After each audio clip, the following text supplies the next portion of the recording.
நம்ம கடலூர் தொகுதியோட 2வது சீரிஸ் பார்க்க போறோம்.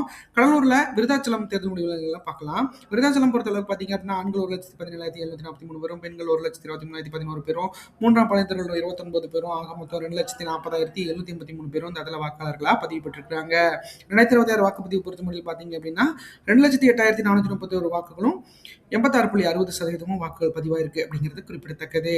அந்த வகையில் இந்த தொகுதியில டிஎம்கே கூட்டணியில் இருந்த தேமுதிக சார்பில் பிரேமலதா விஜயகாந்த் அவங்க தான் போட்டிட்டு வெற்றி பெற்றிருக்காங்க. அவங்க 33.20% 69,351 வாக்குகளும் பெற்றிருக்காங்க. அடுத்து தமிழக வெற்றி கழகம் சார்பில் எஸ் விஜய் அப்படிங்கிறவர் போட்டிட்டு இருக்காரு. அவர் 32% 66,964 வாக்குகளும் பெற்றிருக்காங்க. அடுத்து பாட்டாளி மக்கள் கட்சி சார்பில் ஏடிஎம்கே கூட்டணியில் இருந்த பாட்டாளி மக்கள் கட்சி சார்பில் தமிழரசி ஆதிமூலம் அவங்க போட்டிட்டு இருக்காங்க.